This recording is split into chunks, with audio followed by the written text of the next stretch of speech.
मैं भारत को भारतीयता की मान्यता के आधार पर फिर से खड़ा करना चाहता हूं, उस काम में लगा हूं।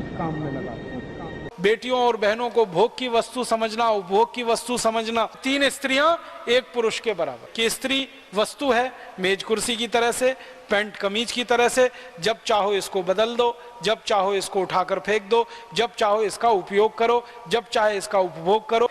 यत्र नार्यस्तु पूज्यन्ते रमन्ते तत्र देवता। जहां नारी की पूजा होती है, स्त्री की पूजा होती है, वहीं देवताओं का निवास होता है। मूल रूप से ये भावना है, माने नारियों का स्थान इस देश में हमेशा नर से ऊंचा ही रहा है। और इस देश में जब जब परंपरा में, हमारी मान्यता में हम बात करते हैं, संवाद करते हैं, लक्ष्मी नारायण की बात करते हैं, राधा कृष्ण की बात करते हैं, सीता राम की बात करते हैं, राम सीता की बात कम होती है, नारायण लक्ष्मी की बात कम होती है, लक्ष्मी नारायण की बात होती है, सीता राम की बात होती है, माने उमा महादेव की बात होती है। तो हमारे यहाँ तो यही है, नारी तो हमेशा ऊपर है। कारण उसका है कि भगवान ने कोई विशेष गुण दिए हैं उनको, और जीवन को चलाने में उनकी क्षमता हमेशा नर से बड़ी है।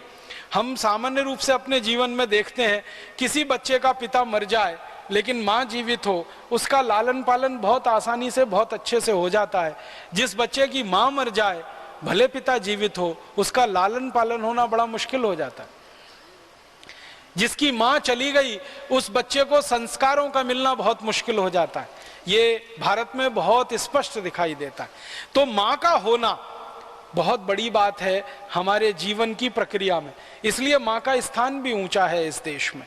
और माँ का स्थान ऊंचा रहा, वैदिक काल में तो सबसे ऊंचा रहा है, और वैदिक काल के बाद मध्यकाल में भी 8वीं शताब्दी तक बहुत ऊंचा रहा है।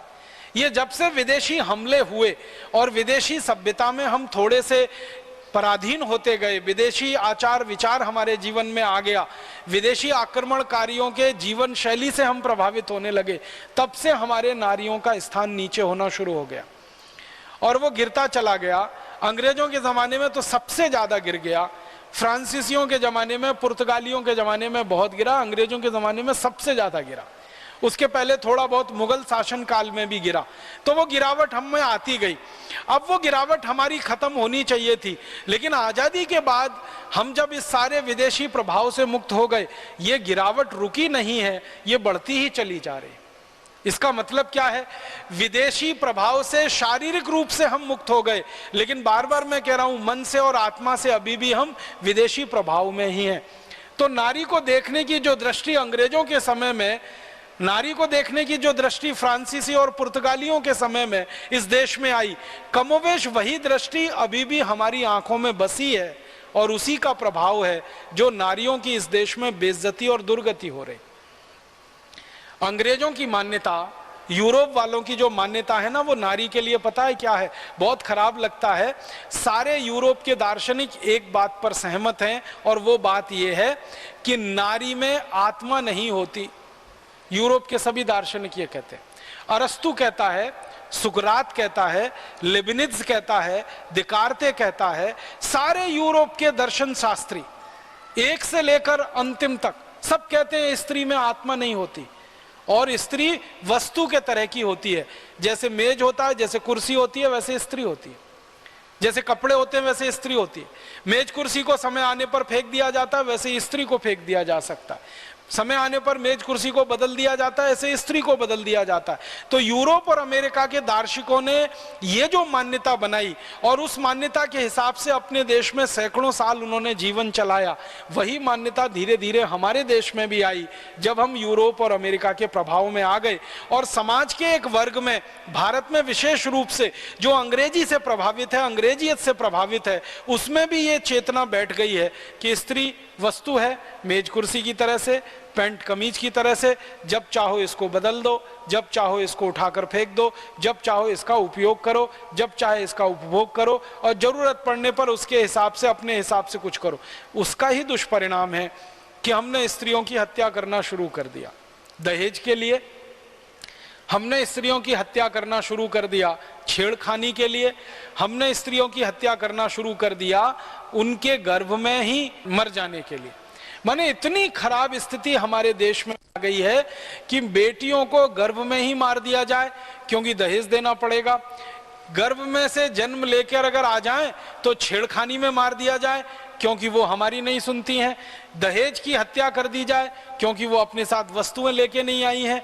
ऐसा माहौल पूरे देश में बन गया है और सरकार के आंकड़े बताते हैं कि बहुत दर्दनाक है।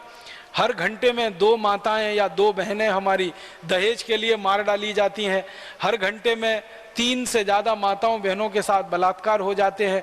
हर घंटे में 4 से 5 बहनों माताओं बेटियों के साथ छेड़खानी की घटनाएं हो जाती हैं इस देश में और यह बढ़ता ही जा रहा है, बहुत खराब है। 1 करोड़ से ज्यादा कन्याओं की भ्रूण हत्या कर दी जाती है इस देश में। ये सबसे ज्यादा शर्मनाक है उस देश में जहां यत्र नार्यस्तु पूज्यन्ते रमन्ते तत्र देवता वाली संस्कृति रही हो। अब वो हम इतनी नीचे, इतनी गिरावट में आ चुके हैं। तो हम इस विदेशी प्रभाव में इतने जकड़ गए हैं कि जिस विदेश में स्त्रियों की इज्जत सम्मान कभी रहा नहीं, वैसी ही बेइज्जती और असम्मान हमने अपने जीवन में करना शुरू कर दिया। आपको सुनकर बहुत हैरानी होगी, ताज्जुब होगा, पहली बार मुझे भी बहुत हैरानी हुई थी। 1950 तक यूरोप के किसी भी देश में किसी भी माँ को, बहन को, बेटी को वोट डालने का अधिकार नहीं था 1950 तक, क्योंकि वो मानते ही नहीं कि स्त्रियों में कोई आत्मा होती है। और सैकड़ों नहीं, हजारों वर्षों तक यूरोप की अदालतों में 2 या कभी कभी 3 माताओं की गवाही या 3 बहनों की गवाही एक पुरुष की गवाही के बराबर माना जाता, माने 3 स्त्रियां 1 पुरुष के बराबर। ये सैकड़ों साल, हजारों साल यूरोप की अदालतों में होता रहा। रोमन साम्राज्य जिसकी चर्चा सारी दुनिया में की जाती है, इस रोमन साम्राज्य में यह नियम था कि 3 स्त्रियां जो बात कहें वो बराबर है 1 पुरुष की कही गई बात के। इतनी खराब स्थिति महिलाओं की रही है और उस खराब स्थिति से यूरोप को बाहर आने में सैकड़ों, हजारों साल लगे हैं और उसके लिए वहां पर बहुत आंदोलन चले और उन आंदोलनों का नेतृत्व बहुत सारी तेजस्वी महिलाओं ने यूरोप में किया और काफी आंदोलन चलाने के बाद आज स्थिति वहां बदली है। फिर भी अभी पूरी नहीं बदली है।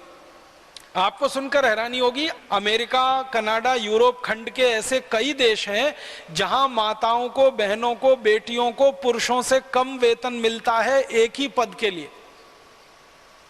एक पुरुष है वो मैनेजर है, एक स्त्री है वो भी मैनेजर है, दोनों का पद बराबर है, लेकिन सिर्फ स्त्री है इस कारण से उसको वेतन कम मिलता है और वो पुरुष है इस कारण से उसको वेतन ज्यादा मिलता है। अभी भी कई देशों में ये स्थिति है 21वीं शताब्दी के आने के बाद भी। 40 साल पहले तक यूरोप के देशों में बैंकों में माताओं को खाते खोलने का अधिकार नहीं था। माताएं, बहनें, बेटियां खाते नहीं खोल सकती थी। खाता खोलते थे या तो उनके पिता या उनके पति, उनमें वो अपना जॉइंट अकाउंट रख सकती थी, अलग से स्वतंत्र रूप से खाता खोलने का अधिकार उनको नहीं था। इतनी गिरावट उनके यहाँ स्त्रियों और माताओं को लेकर रही है समाज में।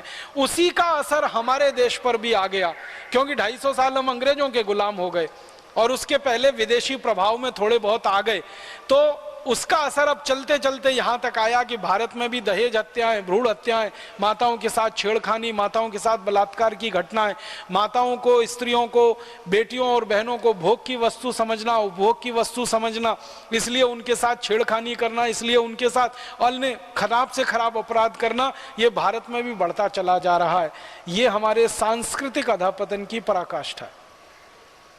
अगर हम स्त्रियों का सम्मान नहीं कर पाएंगे, माताओं, बहनों, बेटियों का सम्मान नहीं जगा पाएंगे, दिला पाएंगे, तो शायद इस समाज को आगे बढ़ाना बहुत मुश्किल काम होगा।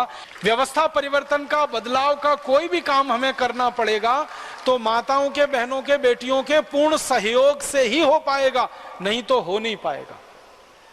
ये बात जितनी जल्दी हम समझेंगे उतनी जल्दी देश के लिए कोई बड़ा काम करने की हम कोशिश कर पाएंगे।